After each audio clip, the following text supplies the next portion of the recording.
আসসালামু আলাইকুম। এটিএন বাংলা প্রতি ঘন্টার সংবাদে সবাইকে স্বাগত জানাচ্ছি ফাতিহা শাফি।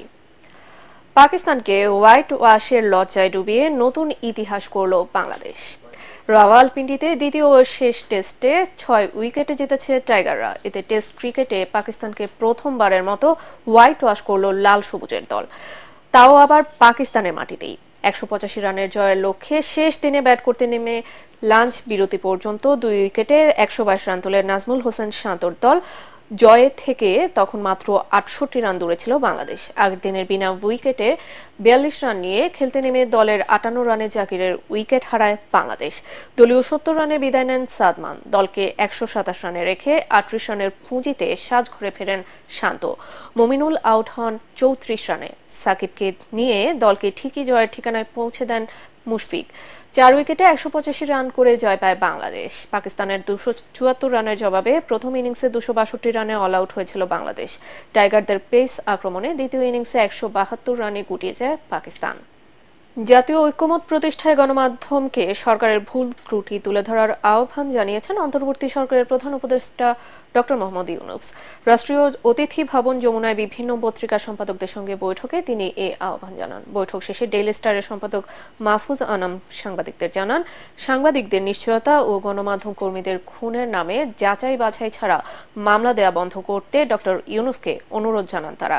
সংবিধান পরিবর্তন, স্থানীয় সরকার ব্যবস্থাকে শক্তিশালী করা, নির্বাচন কমিশন সহ স্বায়ত্তশাসিত প্রতিষ্ঠানগুলোকে সংস্কারের মাধ্যমে গণমুখী করে গড়ে তোলার প্রস্তাব করা হয় বৈঠকে। এছাড়া বিটিভি, বাংলাদেশ রেডিও এবং বাসসকে স্বায়ত্তশাসন দেয়া সহ তথ্য প্রযুক্তি আইন, সাইবার নিরাপত্তা আইনের মতো গণমাধ্যম নিয়ন্ত্রণের কালা কানুন বাতিল করার দাবি জানান সম্পাদকরা। এদিকে বৈষম্য বিরোধী ছাত্র আন্দোলনের সমর্থনে দুবাইয়ে বিক্ষোভ করায় দেশটির ফেডারেল আদালতে দণ্ডিত ৫৭ প্রবাসী বাংলাদেশিকে ক্ষমা করেছেন সংযুক্ত আরব আমিরাতের প্রেসিডেন্ট শেখ মোহাম্মদ বিন জায়েদ আল নাহিয়ান। অন্তর্বর্তী সরকারের প্রধান উপদেষ্টা ডক্টর মোহাম্মদ ইউনূসের ঐকান্তিক প্রচেষ্টায় তাদের সবাইকে ক্ষমা করে দিয়েছে দেশটির সরকার। রাষ্ট্রীয় অতিথি ভবন যমুনায় সম্পাদকদের সাথে বৈঠকে বিষয়টি নিশ্চিত করেন ডক্টর ইউনূস। শিগগিরই তারা দেশে ফিরবেন বলেও জানান তিনি। আমরা এই প্রধান উপদেষ্টা এবং বিশেষ করে প্রফেসর ইউনূস এবং তার সরকারের যে কর্মকাণ্ড, আমরা এটাকে সম্পূর্ণভাবে আমাদের একাত্মতা ঘোষণা করেছি। আমরা চাই যে একটা নতুন দিগন্ত বাংলাদেশে উন্মোচিত হোক। সাংবাদিকদের নিশ্চয়তা এবং সাংবাদিকদের ব্যাপারে যে এরকম যত্রতত্র খুনের মামলা হচ্ছে, এটা যেন বন্ধ হয় এবং এই ব্যাপারে সরকার যেন সুস্পষ্ট একটা অবস্থান নেন। সাংবাদিকদের যদি কোনো রকম দোষ থাকে, তারা যদি দুর্নীতির কারণে থাকে, তাদের সঙ্গে আলাদা মামলা হবে, কিন্তু এইভাবে যেন না হয়। ৮ বছর গুম থাকার লোমহর্ষক ঘটনার বর্ণনা দিয়েছেন জামায়াতের সাবেক আমির গোলাম আজমের ছেলে সাবেক ব্রিগেডিয়ার জেনারেল আব্দুল্লাহিল আমান আজমি। তিনি জানান, বন্দী থাকার সময় কারো পায়ের আওয়াজ শুনলেই ক্রসফায়ারের ভয়ে আতঙ্কিত হয়ে পড়তেন। জাতীয় প্রেস ক্লাবের সংবাদ সম্মেলনে ভার্চুয়ালি যুক্ত হয়ে বছরের পর বছর ধরে তার উপর চলা নির্যাতনের বর্ণনা দেন আজমি। তিনি বলেন, ৮ বছরে কোনো আলো বাতাস দেখতে দেয়া হয়নি তাকে। নামাজের সময় জানতে চাইলেও বলা হতো না। রান্না করা যেসব খাবার দেওয়া হতো তা খাওয়ার অযোগ্য ছিল। হাত চোখ বেঁধে টয়লেটে নিয়ে যাওয়া হতো। এতে এত জোরে চোখ বাধা হতো যে মনি ফেটে যাবার উপক্রম হতো বলেও জানান আমান আজমি। আমি জিজ্ঞাসা করেছি, আমার বিরুদ্ধে কোনো মামলা আছে, কোনো ওয়ারেন্ট আছে? মামলা ওয়ারেন্ট ছাড়া আমাকে আপনারা গ্রেফতার করতে পারেন না, আপনারা আমাকে উঠিয়ে নিয়ে যেতে পারেন না। আপনাদের পরিচয় চোখ বেঁধে আমাকে নিচে গাড়িতে গিয়ে উঠিয়েছে, মাইক্রোবাসে নিয়ে উঠিয়েছে। এবং তখন পর্যন্ত আমি বলছি বারবার যে আমি সাবেক ব্রিগেডিয়ার জেনারেল, জানার অধিকার আছে, আপনারা কারা কেন নিচ্ছেন। তখন আমাকে তুই তাকারি করে কথা বলেছে।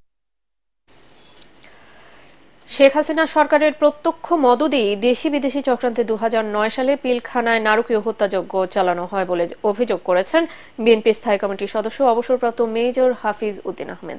নিরপেক্ষ তদন্তের মাধ্যমে দায়ীদের খুঁজে বের করে তাদের দৃষ্টান্তমূলক শাস্তি নিশ্চিত করতে অন্তর্বর্তী সরকারের কাছে দাবি জানান তিনি। চেয়ারপারসনের গুলশান কার্যালয়ে সংবাদ সম্মেলনে মেজর হাফিজ বলেন, মূলত সেনাবাহিনীর মনোবল ভেঙে দিয়ে বাংলাদেশের সার্বভৌমত্ব হুমকির মুখে ঠেলে দিতেই পিলখানায় হত্যাযজ্ঞ চালিয়ে ৫৭ জন সেনা কর্মকর্তাকে হত্যা করা হয়। তখনকার যে দেশপ্রেমিক সেনাবাহিনীর মেরুদণ্ড ও নৈতিক বল ভেঙে দেওয়ার জন্য এবং জাতীয় নিরাপত্তা এবং সার্বভৌমত্বকে মারাত্মক ঝুঁকিতে ফেলে বাংলাদেশকে একটি ব্যর্থ, অকার্যকর, নতজানু রাষ্ট্রে পরিণত করার জন্যই এই হত্যাকাণ্ড সংঘটিত করা হয়েছিল। এতে জড়িত ছিল বিদেশি ষড়যন্ত্রের অংশ হিসাবে বেশ কিছু ব্যক্তি সুপরিকল্পিতভাবে ফ্যাসিস্ট হাসিনার মদদে এই হত্যাকাণ্ড ঘটিয়েছিল বলে জনমনে বিশ্বাস রয়েছে। মানহানি 5 মামলা থেকে খালাস পেলেন বিএনপি চেয়ারপারসন বেগম খালেদা জিয়া। 2016 সালে আওয়ামী লীগ সরকারের আমলে ভুয়া জন্মদিন পালন ও মুক্তিযুদ্ধকে কলঙ্কিত করার অভিযোগে সাবেক এই প্রধানমন্ত্রীর বিরুদ্ধে মামলা করে জননেত্রী পরিষদের সভাপতি এবি সিদ্দিকী। ঢাকার চিফ মেট্রোপলিটন ম্যাজিস্ট্রেট আদালতে 2 বিচারক তাকে এসব মামলায় খালাস দেন। আরও জানাচ্ছেন মাজহারুল হক মুহাজির। বেগম খালেদা জিয়ার বিরুদ্ধে করা মানহানির 5 মামলার বাদী দীর্ঘদিন অনুপস্থিত থাকার কারণে তা প্রত্যাহারের আবেদন করেন তার আইনজীবীরা। শুনানি শেষে ঢাকার চিফ মেট্রোপলিটন ম্যাজিস্ট্রেটের 2 বিচারক দীর্ঘ 8 বছর পর সব মামলা থেকে বেগম জিয়াকে খালাস দেন।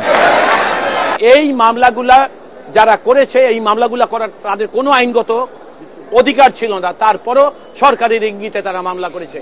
জন্মদিন এবং শহীদ মুক্তিযোদ্ধাদের সংখ্যা এবং একই সবচেয়ে দুঃখজনক হলো আইনের বিধান হলো একই অপরাধ নিয়ে একের অধিক মামলা করা যায় না। কিন্তু গত সরকার ম্যাডামের বিরুদ্ধে ঢাকা, নড়াইল, যশোর, বাংলাদেশের বিভিন্ন জায়গায় একই অপরাধে একের অধিক 1, 2, 5 মামলা করেছে। খালেদা জিয়ার আইনজীবী জানান 4 বছর আগে বাদী মৃত্যুবরণ করলেও এতদিন হয়রানি করতেই মিথ্যা এসব মামলা ঝুলিয়ে রাখা হয়। আপনি এবি সিদ্দিক নামে একজন লোক ছিলেন, তিনি মারা গেছেন 4 বছর আগে, কিন্তু তার মামলা এখনো মরে নাই, যেটা আজকে খালাস পেলেন ম্যাডাম খালেদা জিয়া। মাহবুবুল আলম এবং আরেকজন এসিএম তোফাজ্জল হোসেন, তারা ম্যাডামের 5টি মামলায় তাকে খালাস দিয়েছেন। এই মামলা মিথ্যা, এটা শুধু মিথ্যা নয়, এটা ছিল আওয়ামী লীগের সরকারের কাল্পনিক মামলা। এবং আমি বলেছি, কিন্তু নাম সর্বস্বহীন পরিচয়হীন মানুষ, তারা আওয়ামী লীগের আনুকূল্য পাওয়া, দুর্নীতিতে সামিল হওয়া এবং রাষ্ট্রযন্ত্র ব্যবহার করে খালেদা জিয়ার নামে মামলা করলে সরকারের কাছাকাছি যাবে, দুর্নীতি করতে পারবে, সেই কারণেই সেই অসৎ উদ্দেশ্যে এই মামলাগুলো। মামলার বিবরণে জানা যায় 2016 সালের 3 নভেম্বর সিএমএম আদালতে সাবেক প্রধানমন্ত্রী বেগম খালেদা জিয়ার বিরুদ্ধে মানহানির অভিযোগে 4টি মামলা করেন আওয়ামী লীগ সমর্থক জননেত্রী পরিষদের সভাপতি এবি সিদ্দিকী। একই বছরের 30 আগস্ট, 15 আগস্ট ভুয়া জন্মদিন পালনের অভিযোগে ঢাকা সাংবাদিক ইউনিয়নের সাবেক যুগ্ম সাধারণ সম্পাদক গাজী জহিরুল ইসলাম বাদী হয়ে আরেকটি মামলা করেন। শেখ হাসিনা সরকারের পতনের পর নির্বাহী আদেশে বেগম জিয়াকে দুর্নীতি মামলা সাজা বাতিল করে মুক্তি দেয় অন্তর্বর্তী সরকার। মাজহারুল হক মুহাজির, এটিএন বাংলা, ঢাকা। কুয়েট ক্যাম্পাসে ছাত্রলীগের অপরাজনীতি সমর্থক ডক্টর মোহাম্মদ আলমগীরকে ইউজিসির ভারপ্রাপ্ত চেয়ারম্যান সহ সব ধরনের কার্যক্রম থেকে অপসারণের দাবি জানিয়েছে বৈষম্য বিরোধী প্রকৌশলী সমাজ। রাজধানীর সেগুনবাগিচায় জাতীয় প্রেস ক্লাবে সংবাদ সম্মেলনে ইউজিসির ভারপ্রাপ্ত চেয়ারম্যানের অপকর্মের বিচারের দাবি জানান তারা। এ সময় তারা আরও বলেন, 2 মেয়াদে 8 বছর কুয়েটের ভিসি থাকা অবস্থায় ক্যাম্পাসের নোংরা রাজনীতি ও বহিরাগত সন্ত্রাসীদের আশ্রয় দিয়েছেন তিনি। ইউজিসির সদস্য হিসেবে কাজ করার সময়ও তার বিরুদ্ধে ষড়যন্ত্র এবং দুর্নীতির অসংখ্য অভিযোগ রয়েছে, তাই তাকে দ্রুত গ্রেপ্তার করার দাবিও জানায় বৈষম্য বিরোধী প্রকৌশলী সমাজ। পরবর্তী সংবাদ দেখার আমন্ত্রণ জানিয়ে এখনকার মতো শেষ করছি। এটিএন বাংলা সংবাদ ইউটিউবে দেখতে ব্রাউজ করুন, youtube/ATN Bangla News। ধন্যবাদ।